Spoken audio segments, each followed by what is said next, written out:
제자 중에서 누가 크냐 하는 변론이 일어나니 예수께서 그 마음에 변론하는 것을 아시고 어린아이 하나를 데려다가 자기 곁에 세우시고 그들에게 이르시되 누구든지 내 이름으로 이런 어린아이를 영접하면 곧 나를 영접함이요 또 누구든지 나를 영접하면 곧 나를 보내신 이를 영접함이라. 너희 모든 사람 중에 가장 작은 그가 큰 자니라.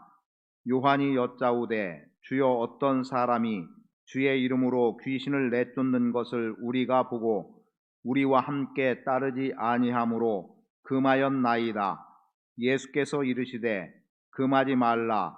너희를 반대하지 않는 자는 너희를 위하는 자니라 하시니라. 아멘. 옆에 분들 한번 서로 인사 나누겠습니다. 또 가족들 간에 서로 축복하는 시간을 잠시 갖겠습니다. 사랑합니다. 축복합니다. 예수님을 닮아가기가 쉬운가요? 어려운가요?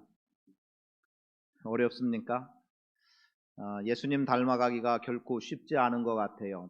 닮아간다고 애를 쓰고 있고 또 어떤 모양으로든 주님이 말씀하신 대로 살고자 하는 노력을 하고 있음에도 불구하고 닮아가기가 쉽지 않다는 생각을 하게 되는 것은 지금 본문의 말씀에도 보면 예수님의 제자들이 소위 예수님의 제자로서 예수님을 닮아간다고 하지만 그리고 예수님의 뜻을 따라서 살아간다고 하지만 정작 그들의 삶의 내면에는 예수님을 따름과 함께 갖고 있는 것은 우리가 좀 잘 되면 좋겠다 또는 우리가 크게 성공했으면 좋겠다 또 내가 큰 사람이 돼서 어떤 권세를 누릴 수 있는 그런 정도의 위치에 있으면 좋겠다라고 하는 그런 바람들이 늘상 있는 것 같습니다.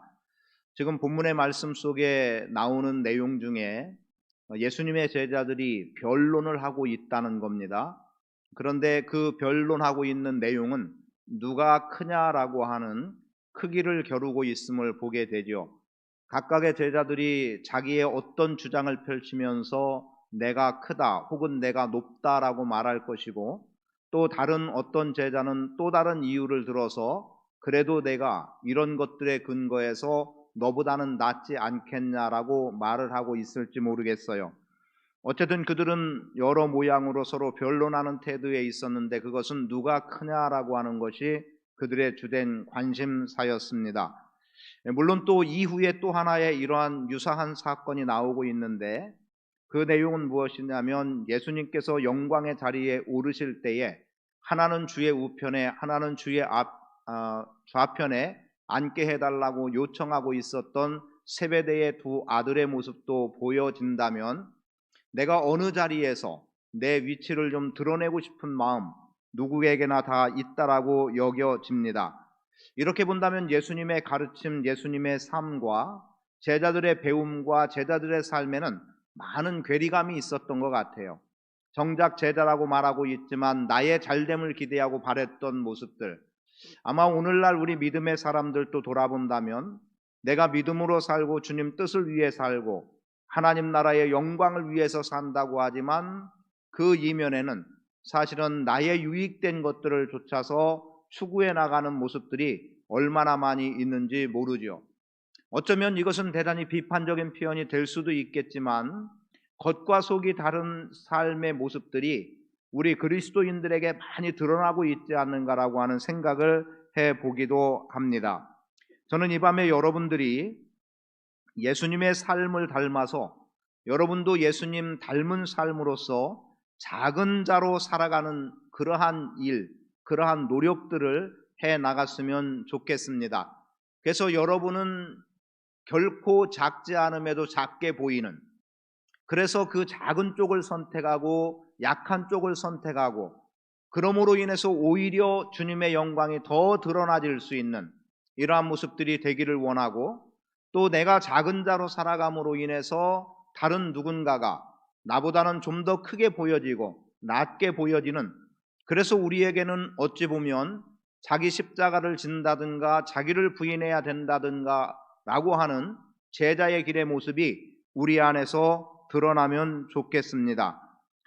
예수님께서 누가 큰지에 대해서 변론하고 있는 제자들을 읽어보시고 그들에게 어린아이를 하나를 데려다가 이렇게 말씀하고 있음을 보게 됩니다. 누구든지 이 어린아이처럼 내 이름으로 이 어린아이를 영접하면 곧 나를 영접하는 것이고 또 나를 영접하면 나를 보내신 이를 영접하는 것이다 라고 예수님이 말씀하고 있지요. 그러면서 무엇을 말씀하고 있냐면 모든 사람 중에서 가장 작은 그가 큰 자라고 말씀합니다. 즉 가장 작은 사람이 가장 큰 사람이라고 일컬어지고 있는 모습을 보게 됩니다. 그런데 지금 이 말씀이 대단히 중요한 이유는 뭐냐면 예수님께서 몇 차례에 걸쳐서 당신의 죽음을 말씀하셨습니다. 즉 내가 어떻게 죽게 된다는 것을 말씀하신 내용 가운데 하나가 베드로가 주는 그리스도시요 살아계신 하나님의 아들입니다라고 고백했을 때 베드로를 칭찬하면서 교회를 세우겠다고 말씀하죠. 그리고서 하신 말씀이 내가 예루살렘에 올라가서 고난을 받을 것이고 죽임을 당할 것이고 사흘 후에 살아날 것이라고 말씀하셨고요. 그리고 지금 제자들이 변론하고 있는 이보다 바로 위에 보면은 또 예수님께서 하셨던 말씀 가운데 당신의 죽으심이라고 하는 것을 분명하게 말씀하고 있음을 보게 됩니다. 44절에 보면 이 말을 너희 귀에 담아두라 인자가 장차 사람들의 손에 넘겨지리라 라고 말하죠. 이렇게 됨으로 인해서 예수님께서는 죽음이라고 하는 위기가 분명히 있는데 그런데 그러한 상황 속에 제자들은 누가 큰지를 논하고 있었다라고 하는 겁니다. 그 말은 무슨 말이겠습니까? 예수님이 죽음을 말씀하고 있는데 제자들은 누가 크냐를 말하고 있다는 이야기는 이들이 예수님의 존재에 대해서 혹은 예수님의 이 땅에 오신 목적, 하나님의 뜻 이것을 정말 제대로 분별했을까? 예수님의 사명이 무엇인가에 대해서 확고한 믿음이 그들에게 있었을까? 아니면 이미 예수님께서는 십자가를 져야 된다고 말씀하셨으니까 그럼 예수님이 십자가를 져야 되는 예수님의 고난과 죽음에 대해서 이들이 분명하게 인식하고 있었을까라고 생각해 보면 아마도 그러한 것을 제대로 헤아리지 못했기 때문에 누가 크냐라고 말했던 것 같아요. 결국은 십자가를 제대로 알지 못하면 십자가를 경험하지 못하면 작은 자로 살아가기가 결코 쉽지 않다는 겁니다. 십자가를 경험한 자만이 낮은 자의 자리에 있을 수 있고 십자가를 체험한 자만이 작은 자로 살아갈 수 있다는 거예요. 십자가를 알지 못하면 내가 크겠다, 내가 권세를 누리겠다, 내가 명예로 살아가겠다 여기에 더 많은 초점을 가질 수밖에 없는 게 우리 사람들의 모습임을 보여주고 있습니다. 제가 오늘 책을 한 권 새롭게 편 내용에 보면 신학자인 윌터 브루그만이라는 사람이 이런 표현을 했어요. 대부분의 세상이 주목하는 능력과 달리 예수님의 권능은 변화시키는 힘이 있는 연약함과 어리석은 지혜의 힘이다. 예수님의 권능은 연약함과 어리석은 지혜의 힘이라고 말하고 있어요. 세상은 강함을 의지하죠. 세상은 똑똑한 것을 기대합니다. 그리고 거기에서 힘이 나온다고 생각하고 있고 사람들은 거기에 주목하고 있고 그래서 누가 나보다 더 나은가, 누가 나보다 더 똑똑한가, 누가 나보다 더 많이 가졌는가 그래서 그런 것들을 바라보면서 나도 거기에 관심을 갖고 마음을 쏟고 살아가고 있지만 예수님의 권능은 연약함과 어리석은 지혜의 힘, 달리 말하면 연약하다고 여겨지고 어리석다고 여겨지는 거기에서 변화시키는 능력이 예수님에게는 나오고 있다는 거지요. 그러면 오늘 우리도 세상을 살아감에 있어서 조금만 낮춰주세요. 세상을 변화시키는 능력으로 살아가야 된다면 우리의 삶의 모습도 마찬가지예요. 우리도 연약함을 선택하고 어리석은 지혜를 선택해 나갈 때 결국 거기에서 우리에게도 힘이 생기는 것이고 우리에게도 능력이 나타난다는 겁니다. 그래서 우리는 큰 자로 살아가기보다는 작은 자로 살아가고자 하는 나름의 애씀과 노력이 우리의 삶 가운데 주어지기를 바랍니다. 예수님의 삶의 모습을 보십시오. 예수님은 가르침을 통해서도 우리에게 역설적인 말씀들을 여러 번 하셨습니다. 예를 들면 높아지려고 하거든 낮아지라는 겁니다. 대접을 받으려거든 먼저 남을 대접하라는 겁니다. 또 이런 표현도 하셨죠. 오리를 가고자 하는 자에게 십리를 가져라. 오른뺨을 치는 자에게 왼뺨을 돌려대라. 이것은 세상의 지식과 상식으로 되어질 수 없는 일이에요. 그런데 예수님은 그런 것들을 가르쳐 주시면서 그리스도를 닮은 자의 삶, 제자의 삶, 성도의 삶이 어떠해야 한다는 것을 분명하게 말씀하고 있습니다.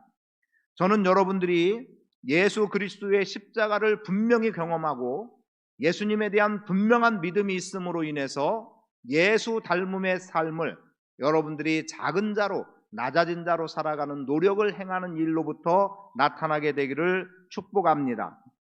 이제 이어서 49절 이하에서 말씀되는 내용을 보면 요한이 예수님께 말씀합니다. 어떤 사람이 주님의 이름으로 귀신을 내쫓는 것을 보았습니다. 그래서 우리가 그것을 보고 우리와 함께 하자라고 요청을 했더니 이 사람이 따르지 않더라는 거예요. 그래서 더 이상은 예수님의 이름으로 귀신을 쫓아내는 일을 하지 말라고 했다는 겁니다. 그 말을 이렇게 표현하고 있죠. 요한이 여짜오되 주여 어떤 사람이 주의 이름으로 귀신을 내쫓는 것을 우리가 보고 우리와 함께 따르지 아니하므로 금하였나이다. 예수님의 이름으로 귀신을 쫓아내는 사람이라면 우리와 함께 예수님을 따라야 된다고 생각했는데 요한을 비롯한 제자들이 보니까 어때요? 이 사람은 예수님의 이름으로 귀신을 쫓아내고 있음에도 불구하고 자신들과 같이 예수님을 따르기를 원치 않더라는 거예요. 그러니까 더 이상 그런 일을 하지 말라는 거죠. 무슨 말이겠습니까? 어찌 보면 이런 말이 될 수 있을 것 같아요. 예수님의 이름 함부로 쓰면 안 된다. 너는 예수님의 제자도 아니면서 예수님을 믿고 따르지도 않으면서 왜 예수님의 이름을 가지고 사용을 하느냐? 그리고 왜 그 이름을 가지고 네가 능력을 행하고 있느냐? 결코 그래서는 안 된다는 거죠. 여기에 어느 다른 쪽으로 본다면 요한을 비롯한 제자들의 믿음은 뭐예요? 예수님의 이름의 능력, 예수님의 이름의 권세를 알고 있었다고 보여져요. 그러니까 너의 능력 행하는 것은 예수님의 이름으로 되는 거니까 네가 예수님을 따르기를 원치 않는다면 그 이름도 쓰면 안 된다는 거예요. 그랬더니 예수님이 뭐라고 말합니까? 예수께서 이르시되 50절 금하지 말라. 너희를 반대하지 않는 자는 너희를 위하는 자니라 하시니라. 이렇게 기록되죠. 근데 이러한 내용의 말씀이 마가복음 9장에도 나오고 있어요. 그 9장에 나온 내용을 본다면 이렇습니다. 39절에 예수께서 이르시되 금하지 말라. 내 이름을 의탁하여 능한 일을 행하고 즉시로 나를 비방할 자가 없느니라. 우리를 반대하지 않는 자는 우리를 위하는 자니라. 이렇게 말씀하고 있어요. 그가 내 이름으로 내 이름을 의지해서 능력을 행했는데 곧바로 뒤돌아서자마자 예수의 이름을 비난하게 하겠느냐? 결코 그렇지 않을 거라는 거예요. 그러면서 반대하지 않는 자, 우리를 위하는 자다라고 말씀하고 있음을 보게 됩니다. 여기서 저는 바로 앞에 작은 자라고 하는 개념을 동시에 들여와서 중 누가 크냐라고 하는 말씀과 연결해서 본문을 본다면, 자, 요한의 말, 우리와 함께 따르지 아니하기 때문에 금했습니다라고 하는 것은 어쩌면 정당한 주장으로 여겨질 수 있겠습니다. 왜냐하면 하나님은 우리 사람을 지으실 때 처음부터 우리라고 하는 형상으로 우리를 만드셨습니다. 하나님이 사람을 만드실 때 우리의 형상대로, 즉 우리의 모양대로 우리가 사람을 만들자. 그래서 하나님의 형상대로 지음을 받았는데 하나님은 오늘 우리로 하여금 혼자 살아가는 존재가 아니라 함께 살아가기를 원하셨어요. 예수님과 제자들의 모습을 본다면 이들은 예수 공동체라는 표현을 써도 될까요? 분명히 예수님을 믿는 이들도 우리라고 하는 공동체의 개념을 가지고 있는데 예수님의 이름을 가지고 능력을 행하는 자가 우리 공동체에 들어오지 않는다면 이들은 배척해야 된다고 생각했던 거예요. 너희가 우리 안에 들어오지 않는다면 너희는 예수의 이름을 사용하면 안 된다. 너희는 우리와 함께하지 않는 자니까 너희는 우리와 상관없는 자다. 이러면서 철저하게 배척해 나갔던 모습인 것을 보여줍니다. 그러나 오늘 우리 믿음의 사람들은 배타적인 행위를 해서는 안 됩니다. 어찌 보면 이것은 우리가 손쉽게 표현할 수 있는 부분으로 본다면 나만 옳다라고 하는 생각일 수 있고, 요한이 말했던 표현대로라고 하면 우리만 제자라는 생각을 했을 수 있어요. 그런데 잘 생각해 보세요. 지금 누가복음 7장의 말씀에 보면 예수님께서 제자들을 불러 모으시고 그들에게 병든 자를 고치고 귀신을 쫓아내는 능력과 권세를 주셨습니다. 그러한 능력과 권세를 주셨는데 이들이 그 능력과 권세를 가지고 어떻게 하고 있습니까? 그 일을 감당해 나가고 있던가요? 감당해 나가지 못하고 있는 거예요. 그래서 지금 예수님께서 능력과 권세를 구장해서 주셨는데, 그런데 그러면 그들은 예수님의 능력과 권세를 가지고 사명을 온전히 감당해 나갈 수 있어야 되는데 이들은 그 사명을 제대로 감당하지 못했다는 것을 보여주는데, 40절에 보면 이런 말씀이 나옵니다. 당신의 제자들에게 내쫓아 주기를 구하였으나 그들이 능히 못하더이다. 이 말은 무슨 말이냐면 예수님께서 제자들에게 그렇게 사명을 감당해 나갈 수 있는 능력을 주셨고, 그리고 예수님께서 제자들에게 나를 누구라고 보느냐는 질문을 하셨고요. 그리고 난 후에 변화산의 사건의 모습을 보여주게 됩니다. 그 이후에 성경은 그 이튿날이라고 말하는데 무리 중에 한 사람이 내 아들을 돌보아 달라고 예수님께 청해요. 그 청함의 내용이 이렇습니다. 귀신이 그를 잡아 갑자기 부르짖게 하고 경련을 일으켜 거품을 흘리게 하며 몹시 상하게 하고야 겨우 떠나가나이다.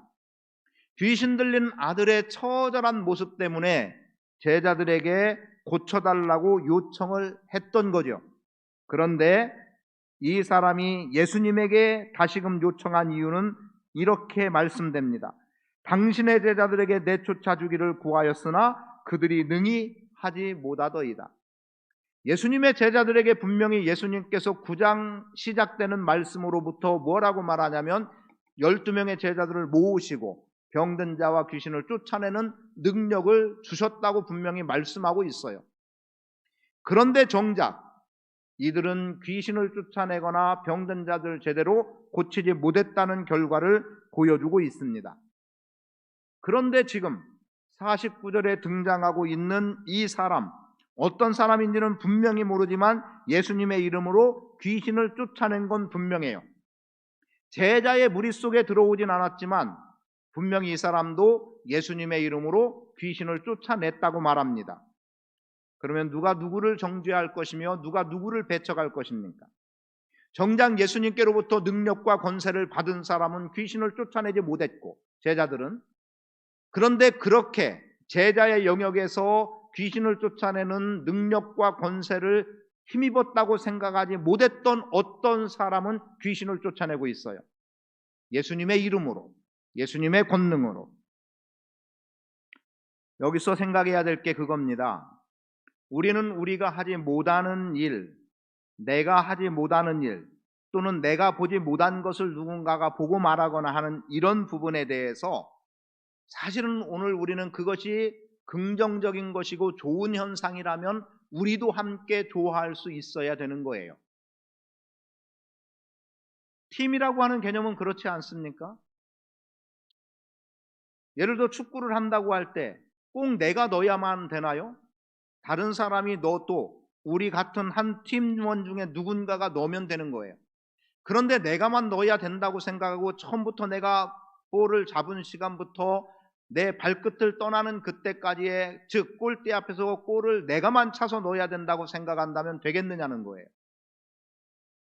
나보다 더 나은 사람, 아니면은 말 그대로 공격수에게 내가 패스를 잘 해줘서 공격수가 골을 넣도록 하면 그것이 곧 내가 넣은 것과 같은 개념이 돼야 되는 거예요. 오늘 우리가 내가 정작 하지 못한다고 해서 다른 사람이 하는 것을 비난하고 또는 비판하고 아니면 그러면 안 된다라고 우리가 만류하고 배척해야 될 아무런 이유가 없다는 겁니다. 시기하고 질투해야 될 이유가 없다는 거죠. 여러분, 나만 옳습니까? 나만 잘합니까? 나만 어떤 특권의식을 가져야 합니까? 사실은 복음의 제한은 유대인들에게 있었습니다. 우리만이 선민이라고 했던 유대인들 때문에 복음에 얼마나 많은 장애를 가져왔습니까? 사도 바울 같은 경우도 유대인들이 끊임없이 바울을 죽이려고 했어요. 다른 사람들이 아니었어요. 이방인들의 세력이 아니었습니다. 그가 강의 위험과 산의 위험과 갖가지의 위험들을 이야기했지만 정작 가장 크게 나타났던 것은 동족의 위험이었습니다. 내 동족이 나를 죽이려고 하고 있다는 거예요. 그래서야 되겠느냐는 겁니다. 오늘 저는 혹시라도 금요 기도회라고 하니까 막 우리가 흔히 표현하는 막 뜨거움, 이것을 생각할지 모르지만 정작 오늘 우리가 어떠한 삶의 모습으로 주님을 닮아가고 배워가고 살아가야 되느냐가 우리 안에 대단히 중요한 거예요. 오늘 우리는 분명히 새로운 변화의 길을 걸어가야 된다는 것 누구라도 다 인식하고 있습니다. 그런데 어쩌면 새롭지 않지만 새롭게 봐야 될 것이 오늘 우리가 주님을 닮음이라고 하는 이 길이요 과정이에요. 우리 안에 능력 이렇게만 오다 보니까 지금 오늘 우리는 너무나도 많은 부분에서 원치 않는 교회의 모습을 보이고 왔습니다. 성도 한 사람 한 사람부터 변화가 돼야 됩니다. 나로부터 변화가 돼야 돼요. 금년 한 해 동안 내가 낮은 자의 자리, 겸손한 자리, 작은 자로 살기를 한번 힘써보기를 원합니다. 하나님께서 만약 내가 그렇게 산다면 오히려 하나님은 나를 높은 자리, 존귀한 자리에 세워주리라고 믿습니다. 침례 요한의 예를 들어볼까요? 나는 예수님의 신발도 들고 신발 들기도 적합하지 않은, 혹은 신발끈을 풀고 매기도 합당치 않은 그러한 존재라고 아주 비천 혹은 낮은 자의 자리로 내려갔어요. 그런데 어떻습니까? 예수님은 요한을 큰 자로 높여줬어요. 물론 또 어떤 경우에는 천국에서는 아무리 작은 자라 하더라도 요한보다 오히려 큰 자라는 의미의 말씀도 주시긴 했지만 요한은 분명히 큰 자였습니다. 스스로 낮아질 때 주님은 그에 대해서 그렇게 큰 자로 인정하시는 거예요. 여러분들이 예수 닮음으로 작은 자로 살기를 자처한다면, 그리고 그렇게 살아간다면 예수님께서 여러분을 큰 자로 반드시 세워주실 겁니다. 한 백부장이 이렇게 말하죠. 내 집에 들어오심을 감당치 못하겠습니다. 내 수하에도 종들이 있어서 이더러 이렇게 명하면 저들이 이렇게 행하고 저더러 저렇게 명하면 저들이 저렇게 행합니다. 그러니 주님이 말씀만 하셔도 내 하인이 나을 것입니다. 나는 믿음이 있었어요. 그에 대해서 예수님이 말씀하시죠. 이스라엘 중에서도 이만한 믿음을 보지 못했다는 겁니다. 여러분, 낮추면 작은 자로 살면 반드시 주님이 높여주십니다. 여러분들이 정말 주님의 능력을 행하기를 원한다면 낮아지십시오. 그럼 주님의 능력이 여러분의 삶을 주장해서 여러분이 능력 있는 자로 살아가게 하실 줄 믿습니다. 여러분, 낮은 자로 살아가기를 힘쓰기를 축복합니다. 그리고 남을 나보다 더 낮게 여기고 그렇게 인정해주는 삶의 태도들을 많이 갖고 살아갈 수 있기를 원합니다. 그래서 오늘 우리 안에서 정말 예수의 생명이 보이고 예수의 삶이 보이는 그러한 은혜의 삶을 살아감으로 인해서 정말 여러분들 각자 개개인의 삶이 주님이 인정하는 거룩한 백성, 제자의 삶을 여실히 드러내는 복된 성도의 삶을 사시기를 축복합니다.